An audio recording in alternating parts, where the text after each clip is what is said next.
En una conversación entre amigos y colegas, aquí y ahora, podcast auspiciado por PAG Law, especialistas en Venture Capital, dejamos con ustedes a Ariel Arrieta y Juan Pablo Capello, socio fundador de PAG Law. Ariel Arrieta venía emprendiendo desde 1994 con bastante éxito y habiendo vendido varias empresas a partes interesadas. Pero era en el 2010 cuando lanzó junto con sus socios NXTP Labs y comenzó a cambiar lo que significaba emprender a lo largo y ancho de la región.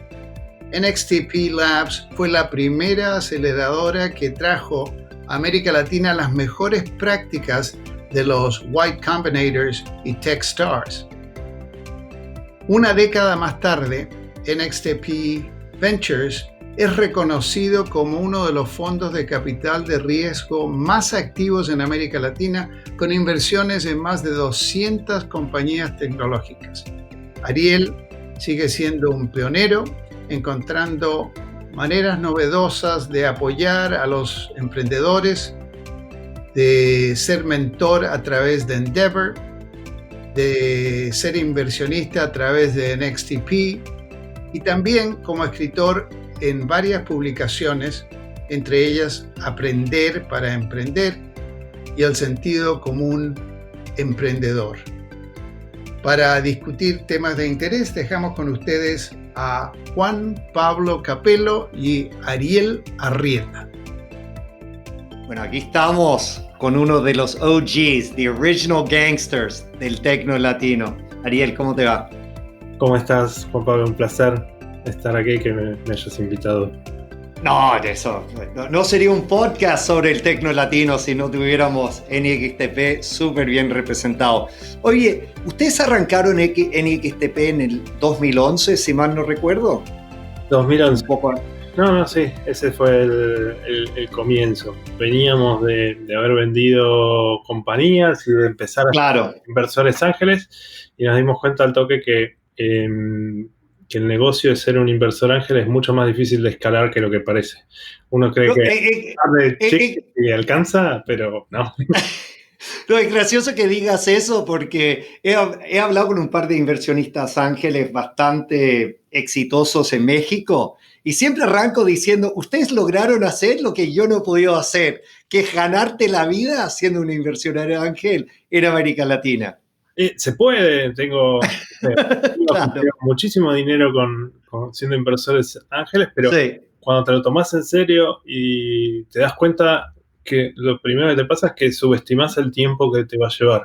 Eso. Y que uno empieza a ver oportunidades y cuando hace las cuentas bien tiene que armar un portfolio de por lo menos 20 compañías como para mitigar el riesgo que tiene. Y lo que me pasó a mí fue cuando empecé a ser inversor ángel, cuando escribí mi cheque número 7, estaba trabajando full time para todas las compañías. Yo tenía tiempo, creía que tenía tiempo, y ni siquiera había logrado el nivel de diversificación que debería tener para el riesgo que estaba asumiendo entrando tan temprano en algunas compañías. Entonces, ese trade-off lo ves, es difícil analizarlo antes. Y además hay otro riesgo ahí, de que si no tienes la chequera para defender tu posición, tú y yo lo hemos vivido en carne y hueso, que muchas veces hay ese squeeze al inversionista ángel que viene a un inversionista después y le dice al emprendedor, mira, haz lo que tienes que hacer para sacar a esta gente del cap table. O el pay to play que termina pasando en compañías que están en problemas. Ahora estamos viendo eso en momentos como estos, crisis como es saber, bueno, a ver, quiénes van a poner plata para que esta compañía siga adelante y quiénes no. Y bueno, y también es razonable que el que esté invirtiendo en momentos problemáticos tenga como una recompensa adicional. En general, si se hace bien las cosas, no son los emprendedores los que pagan eso, sino terminan siendo los inversores originales que ayudaron al principio, pero después se les acabó el resto para seguir acompañando. Entonces, es complicado, es un negocio más complicado de lo que parece, pero la primera subestimación que por lo menos hice yo o hicimos nosotros fue subestimar el tiempo y los recursos que requiere. Y eso fue lo que nos llevó a armar NXTP. Y me acuerdo que cuando lanzaron era NXTP Labs. Y no solamente porque la palabra Labs, y me acuerdo yendo a la oficina de ustedes y me saco el sombrero, weón, porque la verdad, o sea, para los viejos como yo, o sea, tú eres un cachito más joven que yo, pero, pero, o sea, weón, pasamos todos los 2000 esperando con paciencia yendo a los ISPs de Endeavor y todo, yeah. Y el tecno latino está totalmente trancado. Y la verdad, era en el 2010, 2011, weón, que me acuerdo yendo por primera vez a las oficinas de ustedes ahí en Palermo, Hollywood, estas oficinas súper cool, inimaginablemente cool para aquel entonces, tú sabes, años antes de WeWork y todo. Y ustedes tenían como un laboratorio de innovación ahí. Y después me acuerdo que Wayra, poco después, empezó a amarrar sus academias, Startup Chile, como lanzó más o menos a la misma vez. Pero sí, me acuerdo. ¿Cuál era el concepto ahí al principio de ustedes? Fuimos el primero. A ver, nosotros lo que hicimos fue, encontramos un post que escribió Paul Graham, no me acuerdo, yeah, donde él contaba que invirtió los primeros 5 años de YC, sí, $5 millones en 316 compañías, y cuando hacías los números había convertido esos 5 millones en 500 millones. Había invertido en Dropbox, en Airbnb, en Reddit, y hace ya 8 o 9 años atrás ya eran unicornios. En esa época todavía no se usaba la palabra, pero eran compañías de más de $1.000 millones. Claro. Y cuando vimos ese modelo de negocio dijimos, bueno, acá hay un modelo de negocios que hay que replicar. Tratamos de contactarnos con YC para que nos... claro. Podíamos ser el YC de Latinoamérica con ellos, no nos dieron ni pelota, ni nos atendían al teléfono. En ese momento estaba Techstars también haciendo lo mismo, que había arrancado en Boulder. Sí. Y hicieron Boulder, después empezaron a hacer otras ciudades, después hicieron Nueva York. Y en esos momentos nos contactamos con ellos, básicamente nos quisieron vender el manual de cómo hacer programas de aceleración, pero empezamos a estar cercanos de ellos. Me acuerdo que cuando arrancamos nos mandaron un video diciendo que bienvenidos al Techstars Network y como que formamos parte de esa cosa. Y eso después se terminó convirtiendo en GAN, en el Global Accelerator Network, que es básicamente una asociación de aceleradoras que hay como 5.000 miembros. Bueno, nosotros éramos el primero de Latinoamérica, éramos creo que 8 aceleradoras en el mundo en ese momento alineados, que estábamos tratando de compartir best practices y ver cómo funcionaban esas cosas.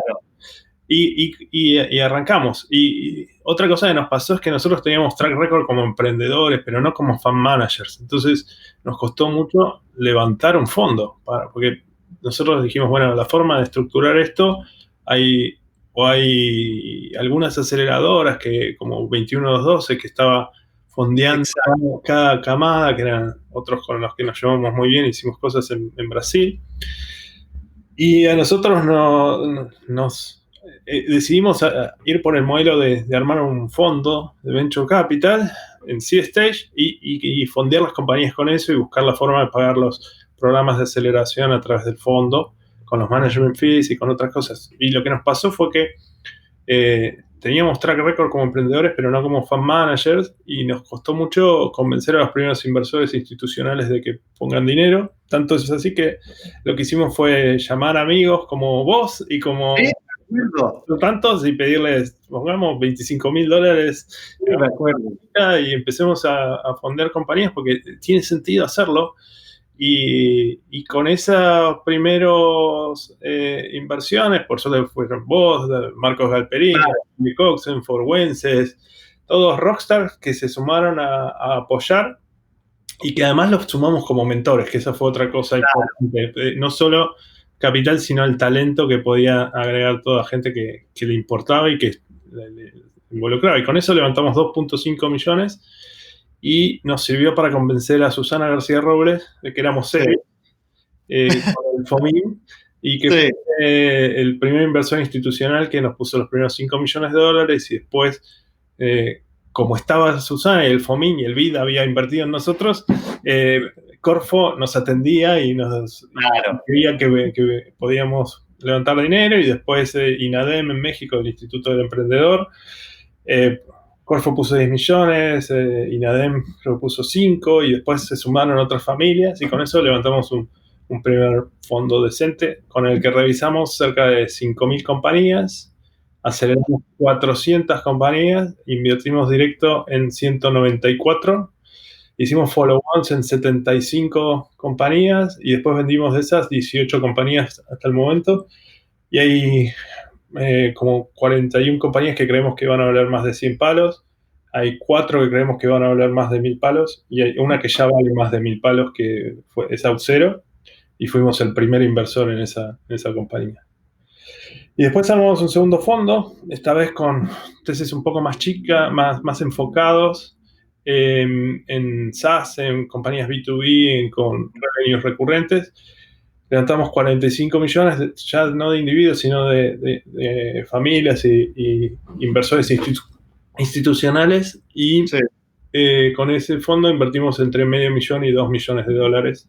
Ya hicimos 9 inversiones por el momento y estamos por cerrar un par más ahora. Y cuando dices que estás, o sea, ahora hablando un poco más del aquí y el ahora, ¿no? Obviamente esta situación, o sea, yo creo, la mayoría de nosotros nos agarró un poco descolocado y de sorpresa, ¿no? Sí. ¿Ustedes están haciendo nuevas inversiones o están defendiendo tus posiciones en el portafolio actual?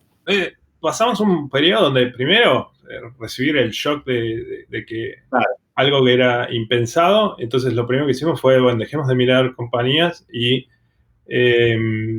vamos a ver cómo nos pegó en cada una de las compañías. Entonces, lo que hicimos todos los fondos fue primero hacer un assessment de, a ver, cuánto va a durar esto y empezar a modelar escenarios y ver quién va a quedar sin capital, quién no, quién está mejor parado, cómo les está pegando. Por suerte, los negocios todos del fondo 2 son, como te decía, negocios con revenues recurrentes, B2B, que no fueron tan afectados. Tenemos 2 extremos, unas compañías que te afectó positivamente, una compañía que se llama Cangu, por ejemplo, en Brasil, que creció en un mes y medio todo lo que pensaba crecer en el año, que básicamente hacen pick-up points de logística y y integrados con Mercado Libre. Entonces todo esto les sirvió para acelerar el crecimiento.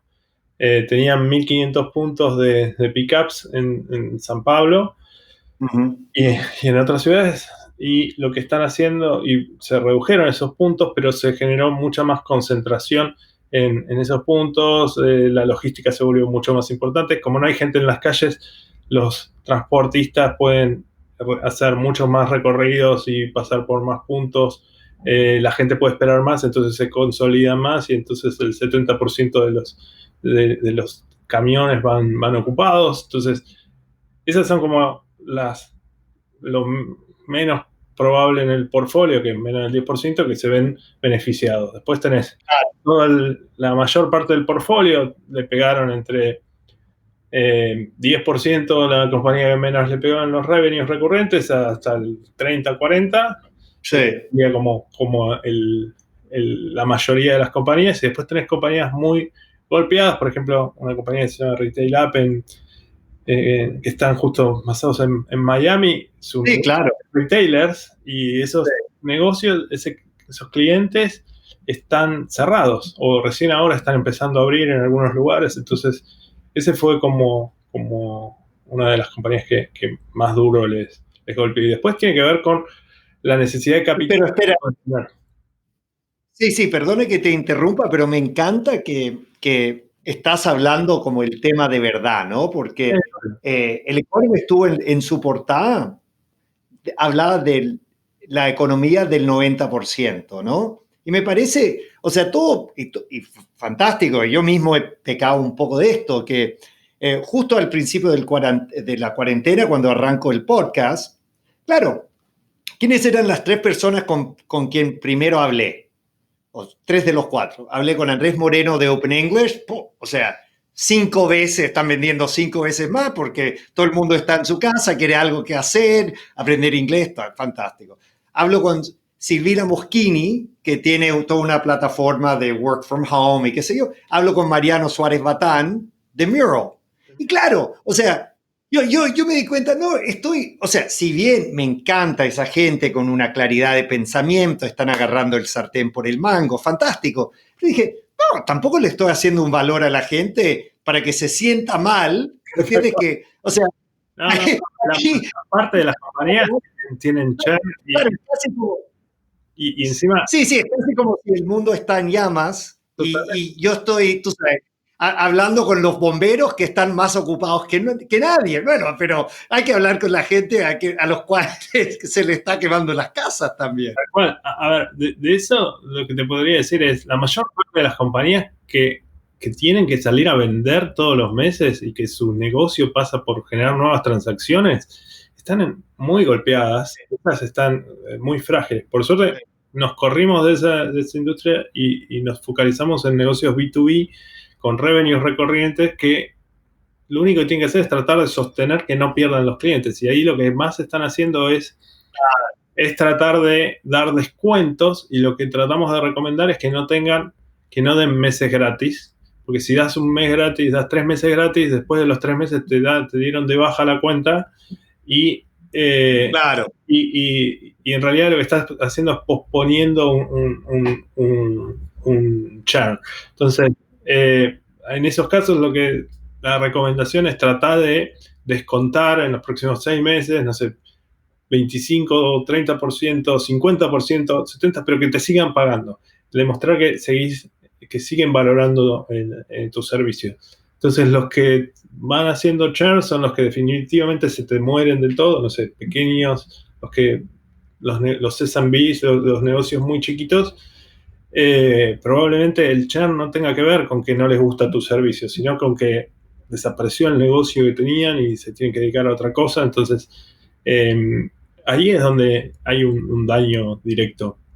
Y lo que sobre la referencia de The Economist y todo esto, me parece que hay una desconexión muy importante entre lo que está pasando en la economía y lo que pasa en los mercados. Hoy estamos viendo que la bolsa de Estados Unidos sigue subiendo y tiene que ver esa desconexión entre la economía y los mercados. Para mí está solamente justificada por la inyección de dólares que está haciendo la Fed, estos paquetes de rescate donde cuando sumas todo, sumas 6 trillones de dinero a imprimirse, es lo que está generando esta desconexión entre las dos cosas, donde me parece que hay una capacidad de absorber ese dinero solo con el mercado de capitales. Una parte va a los PPPs y a ponerle dinero en las cuentas a la gente y a las compañías, pero gran parte de todo ese dinero que se está imprimiendo y se va a generar va a ser absorbido por el mercado financiero, que me parece muy razonable y va a ser lo que termina pasando, y genera esta desconexión. Y esta desconexión también termina afectando a las valuaciones de las compañías. Hoy no estamos viendo tanto, todo el tiempo estábamos esperando una compresión de múltiplos en las valuaciones de las compañías, y esa compresión no está llegando, principalmente porque los referentes y los comparables tampoco están siendo tan golpeados, especialmente compañías de tecnología. No sé, claro. el Nasdaq está a 5 puntos abajo del valor del pico histórico. En esta crisis donde desaparece el mundo, este es el plan del gap, que termina generando este gap entre algunas compañías que les va bien y las otras que les va mal. No se genera esta distinción y están todos como generándose este efecto, creo que más inflacionario. Como el ser argentino, la inflación me resuena distinto que al resto. Me imagino que a los venezolanos y a algunos otros países también, pero el concepto de inflación lo tenemos muy claro. Entonces, cuando se imprime dinero, lo primero que pensás es, bueno, agárrate porque todo lo demás, todo ese dinero que se está generando pierde valor y lo Claro. que no cambia de valor son los activos. Entonces, cuando sos pobre y se genera inflación, la mejor forma de invertirlo, si no compras dólares, es invirtiéndolo en comprar cosas. En cualquier activo que tengas, Sí. cómpralo. Entonces, cuando no sos pobre, tenés otro menú más grande. El primero son dólares y después activos financieros, que es lo que termina pasando. Bueno, acá está pasando lo mismo. Se está imprimiendo tanto dinero que el valor del dólar va a caer. Entonces, los activos financieros es donde tenés que estar guardando tu dinero. Muchos decimos que el cash es king. Ok, guarda, en el corto plazo es king. Pero en el largo plazo está perdiendo valor. No, en eso estoy totalmente de acuerdo. Una cosa impresionante y la verdad, en gran parte, gracias a los esfuerzos tuyos, de Guaira, de Startup Chile, de muchos, pero ustedes tenían una parte clave. Yo la verdad ayer hablé con Gonzalo Martín Villa, quien fue el primer gerente general y el visionario detrás de Guaira. Y ahí me di cuenta, la verdad, a pesar de que vivo en este mundo igual que tú, no me había dado cuenta del desarrollo del 2011 hasta fines del 2019 en términos del tecno latino. En el 2011, todo el ecosistema de venture en América Latina era alrededor de 150 millones de dólares, según la AFCA. El año pasado estábamos en 4.3 billion. Sí, o sea, 32 veces. Al 2016 creo que fueron siempre entre 150 y 300 millones. Sí. Todos los años subía un poquito, bajaba. Desde el 2016 a hoy, todos los años se duplicó. Entonces es increíble ese crecimiento. Es que como tenemos un momentum. A mí me gusta mucho, hay un modelo de... Sí. Creo que es una académica, creo que es venezolana o española, vive en España, ahora se llama Carlota Pérez, que la conocí porque Fred Wilson la usa mucho como modelo de académico de entender la disrupción y cómo fueron evolucionando las diferentes revoluciones industriales. Y ella tiene un modelo donde dice, esta disrupción se genera primero en un epicentro y después se va distribuyendo a la periferia. Y eso pasó en la primera revolución industrial, la segunda, la tercera, esta es la cuarta. Entonces, contaba que lo que era antes Florencia, por ejemplo, hoy es Silicon Valley. Entonces, el primer crecimiento y disrupción arranca ahí, pero a medida que va pasando el tiempo se va distribuyendo por la periferia, que somos nosotros, Latinoamérica termina siendo la periferia, y esto que estamos viendo hoy es ese desacople, ese crecimiento que va impactando el resto de los mercados. Y bueno, y ese es lo que explica, creo, nuestro momentum que tenemos ahora con estos años. Y el año pasado, cuando mirabas esos números y decías, bueno, ¿qué va a pasar? ¿Cómo vamos a pasar de, no sé, creo en 2 billion a 4 billion? Cuando creíamos que ya no se iba a sostener, aparece SoftBank con su fondo de Latin American Investment Fund y cumplimos esa meta un año más. Este año, no sé cómo va a ser, pero si tuviera que pasar, me imagino que el rol va a venir, no lo veo viniendo de capital local, sino viniendo de capital del exterior. Y si me atrevo a soñar qué debería pasar, bueno, tendría que venir China o alguien también con una billetera muy grande a dar el siguiente paso en esa evolución y probablemente inversores chinos a seguir invirtiendo con billeteras de billions para poder lograr ese ese crecimiento y mantener esa tasa. Y si no, bueno, se empezará a moderar ese crecimiento. Sí, no, es muy interesante que el hecho de que tú tocas este punto de China, porque yo la verdad estuve hablando con alguien que tiene una visión un poco más global del ecosistema tech, alguien de 500 Startups, y me puse a leer un poco el fin de semana pasado sobre Asia, ¿no? O sea, fuera de China. Y que es un mercado bastante parecido al mercado de América Latina en términos de personas, Vietnam, Indonesia y todo. Son alrededor de 600 millones de personas, en un poco más pobre que América Latina, pero con un poco más evolucionado, te diría, en algunos aspectos por el lado tech. Pero el año pasado recibieron casi 17 mil millones de dólares en inversión. O sea, solamente, cosa que para mí, claro, y es ahí donde me encanta hablar, o sea, con gente como tú y también con gente que están recién empezando su camino en el tecno latino, porque claro, yo a veces me siento como el papá que sigue mirando a sus hijos como si eran más pequeños de lo que son, ¿no? Y claro, para mí yo digo, no, o sea, 2 billion, no quiero decir it's too much, pero me dice, ¿cuánto más podemos lograr? Y ahí vamos a 4, y yo digo, no, 4 es totalmente insostenible. Pero después yo miro Asia, no China, pero el resto de Asia, no India tampoco, 17 mil millones de dólares, ¿me entiendes? O sea, yo digo, no, tenemos muchísimo más que podemos lograr y hacer. Sí, y a la vez tenemos desafíos, porque si bien los números de penetración de Internet, de gente, GDP y demás funcionan, tenés otra cosa que nos juega en contra.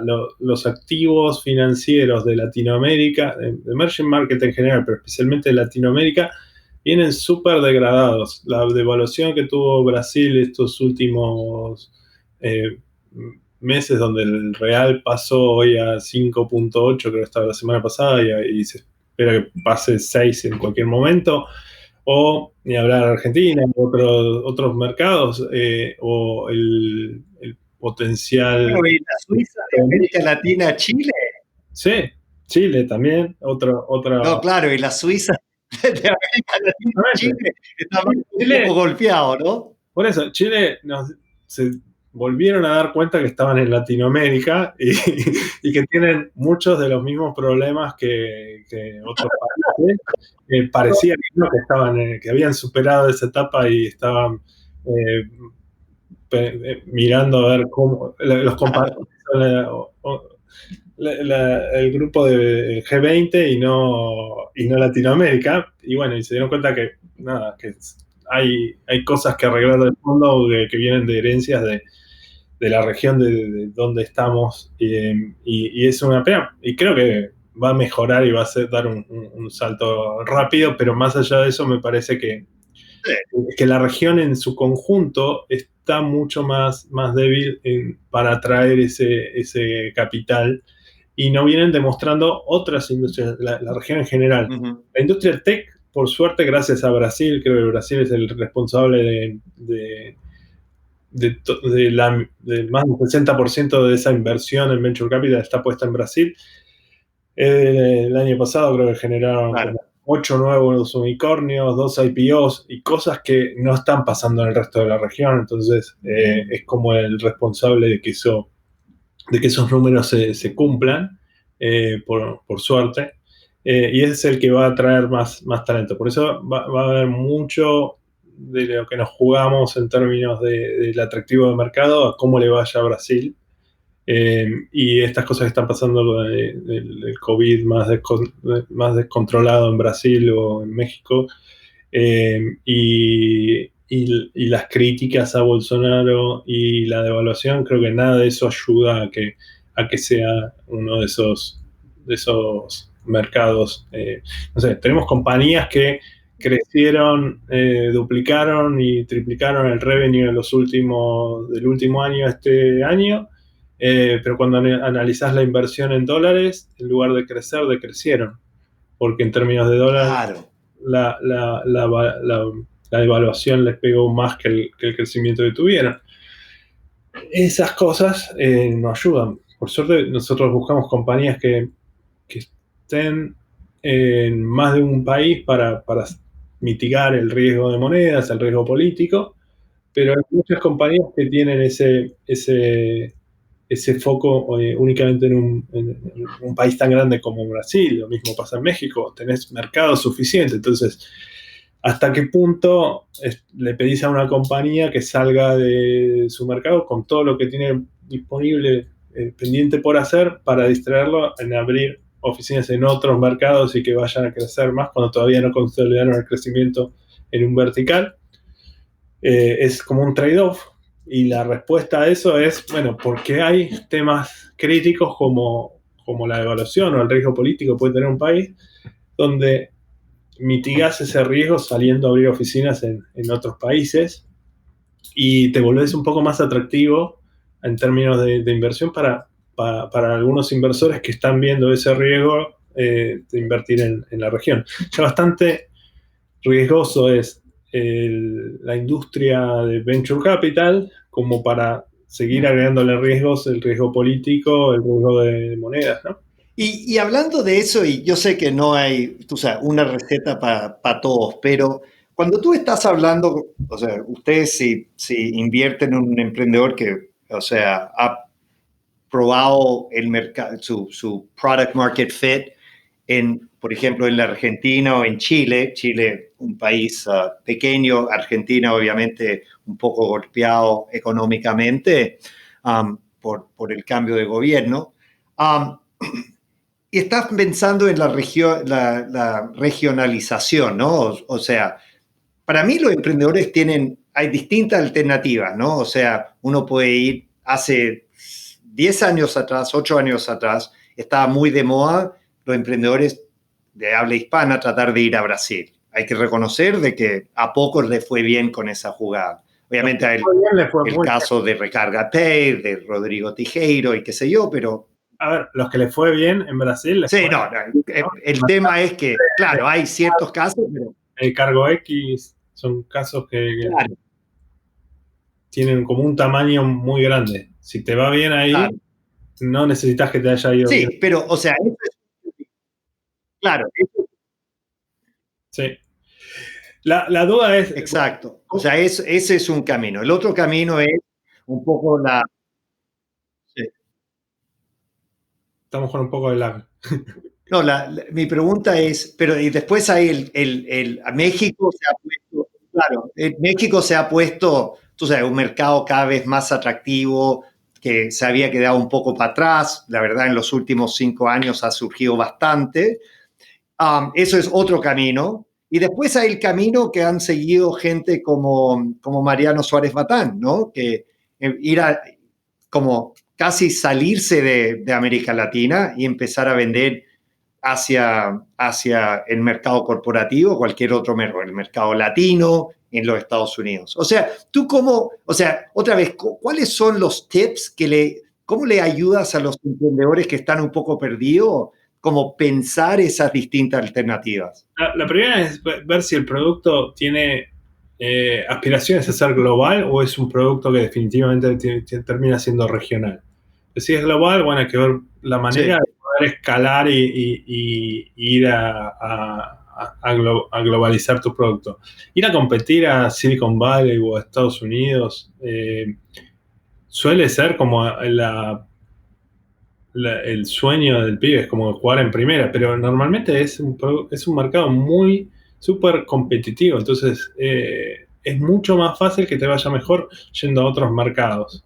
Pero eso dependiendo del producto. Si tu producto es regional, entre ir a armar el revenue que vos podás ir a hacer, abrir, por ejemplo, muchos startups chilenos cuando dicen voy a ir a otro país, van a Perú. El esfuerzo que implica ir de Chile a Perú, claro, no es mucho menos esfuerzo que ir de Chile a México o de Chile a Brasil. Tal vez Brasil con el idioma, con la forma de reclutar, puede ser un poco más complicado todavía, pero no es mucho más complicado ir a Perú que ir a México. Y si te va bien en México, los números te van a cambiar como muchísimo más que en Perú. En Perú necesitas hacer otros 4, tener que ir después de Perú a Colombia, a Argentina, y con los números que hagas en Colombia, más Argentina, más Chile, más Perú, no vas a lograr llegar a los números que podrías tener en México, solamente en México. Entonces, es como mucho esfuerzo y no hay Sí. Entonces, lo que deberías hacer es ir a hacer el esfuerzo y tratar de El premio no es los suficiente. estados más importantes, que son Brasil primero y México después. Después no es lo mismo, es mucho más difícil para cualquier persona de habla hispana ir a Brasil que a México. México, estoy generalizando, ¿no? Porque algunas industrias funcionan, es como más fácil ir a Brasil que a México, pero la mayor parte de ellas termina siendo mucho menos difícil, porque fácil no es nunca. Ya. Oye, la otra cosa que hay que tomar en consideración es que el mercado no valoriza ingresos. El mismo dólar de venta o el mismo peso de venta, hay un castigo. O sea, esto lo estuve hablando con alguien que era un banquero de inversión en Goldman Sachs. Y yo le dije, bueno, tú sabes, un dólar de venta en América Latina no vale lo mismo que un dólar vendido en los Estados Unidos. O sea, el mercado le atribuye más valor a una venta en los Estados Unidos que a una venta en América Latina. El tipo dijo, sí, en Goldman nosotros aplicamos la regla 10 por 1. Y yo dije, no puede, el descuento no puede ser 10 veces, o sea, que lo castigas 10 veces. O sea, si la compañía valdría $1 billion con esos mismos resultados siendo una compañía que vende hacia los Estados Unidos, no me venga a decir que vale 100. Dijo, no, pero eso era como el punto de partida que ocupábamos en Goldman.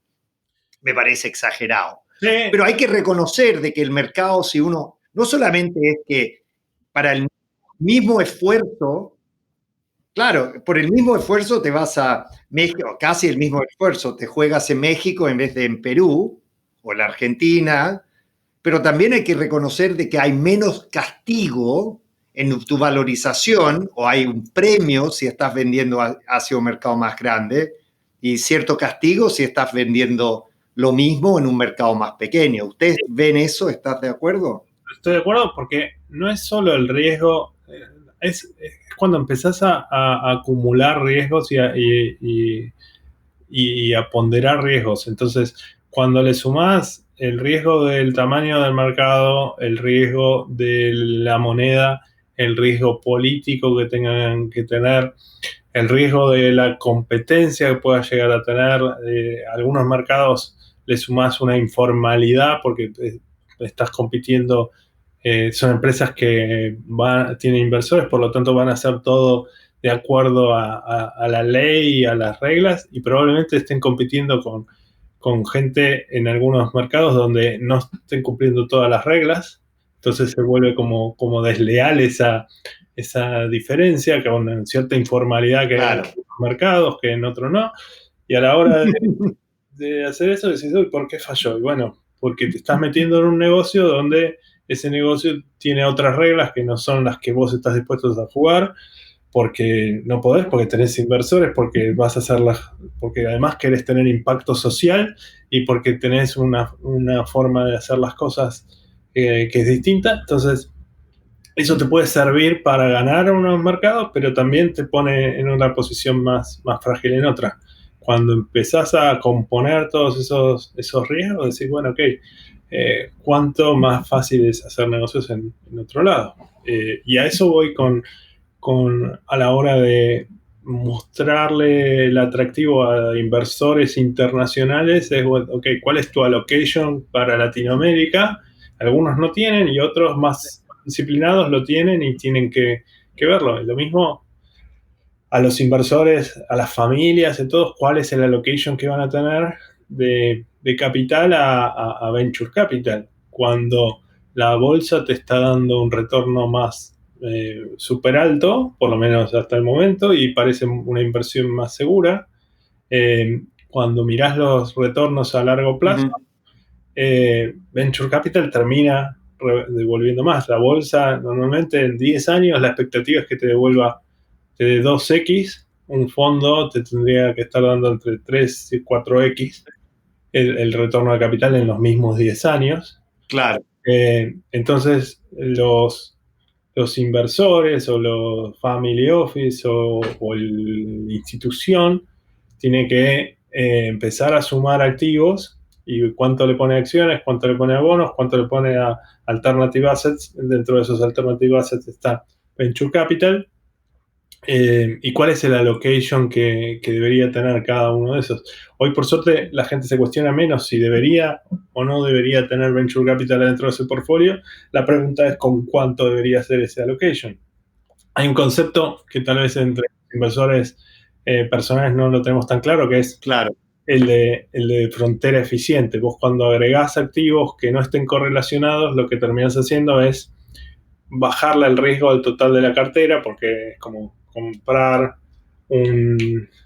vos comprás, no sé, una aerolínea y petróleo. Entonces, cuando sube el petróleo, la aerolínea baja porque el costo de las aerolíneas es el petróleo, cuando volaban, ¿no? Y al revés, cuando baja la aerolínea, el petróleo, sube el precio. Eso hace que tener esos dos activos que están no correlacionados, correlacionados negativamente, hacen que tu frontera eficiente se extienda. Entonces, vos lo que buscás es sumar activos que no estén correlacionados para que tu performance sea mejor o sea la misma que podrías tener, pero asumiendo menos riesgo. Entonces, a la hora de armar el portfolio de un inversor, de una familia, de una institución, cuánto de ese allocation va a ir a venture capital. Hoy vemos que familias están pensando entre un orden del 5 al 15% de los activos, ponerlos ahí. Otros inversores un poco, o familias que tengan un background más emprendedor, ese número va más grande.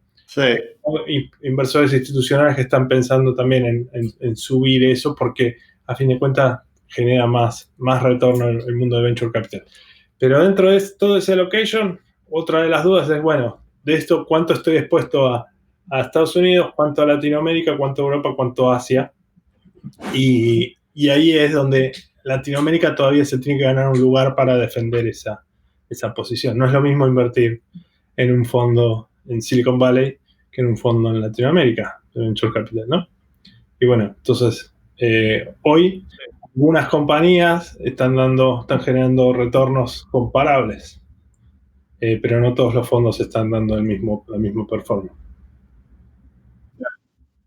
Oye, y en los pocos minutos que nos van quedando, o sea, yo por lo menos miro que con NXTP Ventures están, no sé en qué versión, pero por lo menos, o sea, la versión 1.0, cuando empezamos a trabajar muy a la mano, 2011, después ustedes allá con el arranque del fondo y dejando un poco de lado el modelo de aceleración y tan early stage y yendo más hacia la series A y B.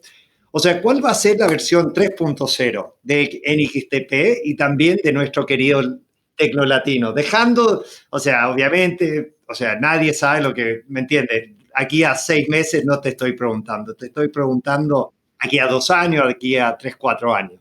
El próximo año probablemente vamos a estar haciendo fundraising del fondo 3 y por suerte vamos a obtener buenos retornos para mostrar esto, pero es lo que vos decís. Hoy nosotros arrancamos en un momento donde no había casi fondos y no había mucha experiencia y todos los fondos terminamos invirtiendo de una forma muy concentrada, muy vertical en todas las oportunidades. Nosotros en Fondo 1 invertimos compañías de satélites, compañías de juegos, compañías de SaaS y hoy estamos especializándonos y siendo mejores inversores en segmentos más verticales donde podés encontrar oportunidades que creemos que son mejores y que, bueno, el tiempo va a probar cómo es nuestra capacidad de tomar esa decisión. Pero básicamente esa evolución de aprendizaje, de mejores prácticas, de seguir siendo disciplinados en la hora de encontrar esas oportunidades, nos va mejorando y nos va haciendo mejores inversores, que esperamos que eso se demuestre con mejores resultados. Y el próximo fondo esperamos tener un equipo un poco más grande, con la misma disciplina y con más aprendizajes. Y en ese momento es donde espero que podamos demostrar todo lo que estamos diciendo. Eso. Oye, una última pregunta antes de concluir, amigo mío. ¿Qué mensaje le quieres pasar a los hinchas del Tecno Latino aquí ahora para que mantengan el optimismo y la fortaleza? Esta, para mí, es una de las crisis que te marcan, así como los que nosotros cuando vivimos la crisis del 2000 y sobrevivir al dot-com boom y sobrevivir a esa crisis, en Argentina la crisis del 2001, después haber pasado a la crisis del 2008, del subprime, y todas estas son momentos donde te llenan de cicatrices, pero esas cicatrices son donde uno termina aprendiendo. Y si algo sabemos de todas esas crisis es que en algún momento terminan. Sí. Y quiénes son los que ganaron y quiénes son los que perdieron, y quedan muy claros. Como Buffett tenía una frase que cuando baja la marea se ve quiénes estaban sin entonces, ahora bajó la marea, está claramente, se ve quién no tenía capital suficiente, quién no hizo las cosas bien, y queda muy claro quiénes son esos. Esos no van a sobrevivir, todos los demás sí.